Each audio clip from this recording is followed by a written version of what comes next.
sahabat Dunia Bidan, kembali lagi bersama kami di Dunia Bidan. Oke, saat ini, posisinya nggak enak banget sih.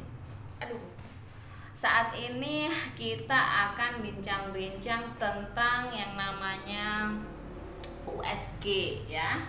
USG itu biasanya Bunda kalau hamil kan mesti periksa USG ya. Yang ingin kita bahas itu apa sih yang harusnya Bunda tanyakan pada saat Bunda periksa USG. Biasanya nanyain apa Bunda? Kalau saya mengamati itu biasanya ibu-ibu muda itu yang ditanyain itu, dok, janinnya cowok apa cewek? Biasanya kan gitu ya. Kalau perlu nanyanya, dok, janinnya cantik apa enggak gitu. Enggak ya, bukan itu yang ditanyain ya. Jadi kita harus tahu kalau kita harus punya kayak macam list ya. Kalau kita mau periksa USG, kita harus tanyain dulu, karena nanti kalau terlewat nanti Eman itu sayang sekali ya, karena kita kan ketemu sama dokternya kan nggak terus-terusan ya, jadi kita mesti tahu, kita punya listnya apa saja yang mesti ditanyakan tentang kesehatan janinnya. Oke, yang pertama adalah kita tanyakan janinnya itu usianya berapa minggu ya, berapa week gitu. Mengapa kita tanyakan itu ya? Udahlah Bu, nanti kalau lahir kan lahir sendiri, kan nanti kerasa sendiri. Iya kalau lahirnya tepat waktu, kalau lahirnya itu lebih bulan maksudnya. Jadi gini, kalau janin yang ada di dalam kandungan itu kan tergantung juga sama plasenta ya.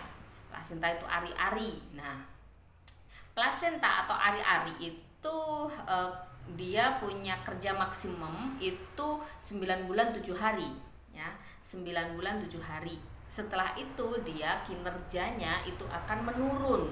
Sedangkan janin yang dikandung oleh ibu itu mengecil apa membesar? Membesar kan? Nah, kalau dia membesar secara otomatis dia membutuhkan kalori yang lebih banyak ya kan? Asupan yang lebih banyak untuk nutrisinya, oksigennya juga lebih banyak, ya kan? Nah, kalau seumpama janinnya tambah gede, plasenta kinerjanya tambah turun, bagaimana? Berarti kan? Nah, ini masih ada sih sebenarnya toleransi untuk ini masih istilahnya meskipun ngos-ngosan yang namanya plasenta itu masih bisa mencukupi lah untuk si kecil. Nah, tapi juga perlu diketahui lebih lanjutnya nanti untuk kesehatannya. Tapi kita kan perlu tahu ini sampai seberapa sih sebenarnya dia batasan untuk kapasitasnya sampai bulan berapa gitu. Kita kan bisa ngitung sendiri ya. Oh, ini udah mulai nurun ini plasenta saya, kinerjanya udah mulai menurun. Kalau kita tahu tentang umur kehamilannya. Oke, berikutnya lagi yang kita tanyain ya sama dokternya kalau Bunda USG. Yang kedua adalah berat badan janin. Mengapa kita tanyakan berat badan janin? Itu bisa dijadikan indikator kesejahteraan janin yang ada di dalam tubuh ya, di dalam rahim maksud saya. Jadi janin itu sejahtera atau enggaknya itu dengan berat badan janin ya. Kalau dia naik terus sesuai ya, maksudnya bukan lebih bukan kurang, sesuai dengan umur kehamilannya, artinya si janin kan sejahtera di dalam rahimnya ya. Kalau seumpama berat badannya kecil, Bunda ini usia sekian, usia katakan 7 bulan atau 28 minggu tapi berat badannya sekian, Bunda harus ekstra ya. Mungkin ada tips-tips atau makanan-makanan tertentu yang perlu Bunda makan gitu ya. Jadi untuk istilahnya untuk mengejar tumbuhnya si kecil. Oke, untuk berat badan janin tadi ya. Terus berikutnya lagi yang perlu ditanyain itu apa tadi ya? Yang pertama usia kandungan, berat badan janin, posisi janin. Bagaimana posisinya ya? Posisinya di dalam rahim. Setiap wanita saya yakin mereka ingin sekali melahirkan dengan cara yang spontan, dengan cara yang normal ya, bukan dengan cara yang operasi. Nah, ini sangat berpengaruh ya. Untuk posisi janin itu sangat berpengaruh ya, berpengaruh pada proses persalinan. Bagaimana proses persalinannya nanti? Misalkan dia posisinya sungsang, letaknya lintang, letaknya oblik, ya oblik atau apa gini ya. Jadi enggak gini tapi gini ya. Jadi menyilang gitu, serong ya, oblik. Ini kan sangat berpengaruh ya, terutama kalau anak yang pertama ya. Kalau posisinya lintang, paten, nggak bisa persalinan normal. Terus kalau persalinan sungsang, kemungkinan bisa normal. Kalau anak yang kedua dan yang pertama adalah normal atau spontan, itu kemungkinan besar bisa melalui jalan lahir kepalanya. Tapi kalau anak yang pertama, kita nggak berani gambling juga, apalagi kalau janinnya besar ya. Kalau janinnya besar, anak pertama dalam arti panggulnya belum pernah dilewati sama janin. Karena apa? Kepala itu bagian yang keras ya. Kalau bokong empuk ya, keluar duluan kan empuk, bokong ya gampang. Nah, tiba di kepala, di leher, kepalanya tidak bisa keluar. Nanti bisa terjadi after coming head ya. Jadi badannya udah keluar duluan, kepalanya tertahan. Bisa sampai 1 jam, 2 jam. Akhirnya bayinya sufokasi dan meninggal. Oke. Terus berikutnya lagi Bunda, apa lagi ya? Mungkin letak kepala. Kepalanya pun juga perlu dilihat kan, kepala yang bagaimana? Apakah dia letaknya muka atau letaknya apa ya, belakang kepala ini yang duluan, atau letak puncak ini yang duluan, letak puncak atau letak dahi gitu. Jadi macam-macam nanti akan bisa mempengaruhi proses persalinan gitu ya. Terus berikutnya lagi, ada nggak lilitan tali pusat ya? Lilitan tali pusat pada si kecil ada nggak? Kalau ada, ini lilitannya kendor atau kenceng, kemungkinan bisa nggak ini untuk persalinan normal gitu. Kalau mungkin Bunda pengen persalinan di bidan, bisa nggak ya untuk persalinan normal gitu, biasanya kan gitu. Terus tadi tuh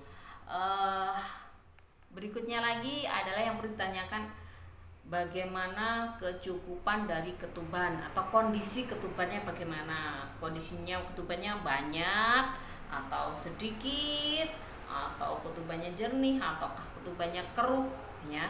Jadi ini sangat berpengaruh. Ini menunjukkan bagaimana juga kesehatan janin yang ada di dalam rahim. Oke? Terus berikutnya lagi yang penting, yang tidak kalah penting ya, bagaimana posisi dari plasenta ya. Plasenta atau ari-ari ini sangat penting sekali pada saat proses persalinan, juga pada saat kehamilan ya. Ini sangat menentukan tindakan kita pada saat hamil dan persalinan. Posisi plasenta, posisi plasenta normalnya itu ada di atas ya, di atas rahim yang posisi atas. Akan tetapi pada kondisi-kondisi tertentu dia bisa saja berada di bawah ya, di bawah. Sehingga di bawah itu juga macam-macam. Kondisi di bawah itu cuma letaknya rendah aja, nggak sampai menutupi jalan lahir, atau posisinya di bawah terus apa namanya, menutupi jalan lahir ya. Misalkan jalan lahirnya gini ya. Nah, inilah plasentanya nutupi sedikit atau nutupi semuanya ya. Ini jalan lahir tertutupi semuanya. Kalau tertutupi semuanya, secara otomatis nggak bisa lahir secara spontan ya. Ini sangat berisiko terjadinya perdarahan juga pada saat kehamilan. Jadi Bunda bisa tahu, oh plasentaku ada di bawah. Tentang bagaimana hubungan seksual juga perlu diatur ya kalau plasenta di bawah. Makanya Bunda perlu menanyakan bagaimana posisi plasenta. Oke. Terus apalagi ya, saya kira cukup ya. Apabila ada yang kurang nanti ditambahin lagi ya. Jadi Bunda tadi sudah saya sampaikan bermacam-macam tentang apa yang seharusnya ditanyakan pada saat periksa USG ya. Saya ulangi lagi, Yang pertama adalah umur kehamilan. Setelah umur kehamilan, apalagi aku jadi lupa karena nggak pakai skrip. Umur kehamilan, berat badan janin, berat badan janinnya sesuai nggak ya? Terus apalagi? Plasentanya bagaimana? Kondisi plasentanya, air ketubannya gimana? Banyak atau sedikit? Keruh atau jernih? Ulang-ulang lagi. Bosen ya.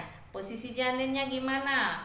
Terus posisi plasentanya gimana? Ada lilitan tali pusat atau enggak? Tuh, ya. Terima kasih udah nyaksikan Dunia Bidan. Mungkin ini dirasa bermanfaat oleh Bunda atau siapa saja yang menonton ya. Silahkan di-share agar banyak orang yang mendapatkan kebermanfaatan dari informasi ini ya. Banyak orang yang mendapatkan manfaatnya juga. Jangan lupa juga komentar di bawah apabila ada yang ingin didiskusikan, like juga, dan subscribe ya. Subscribe dan apa lagi ya, udah deh itu aja cukup.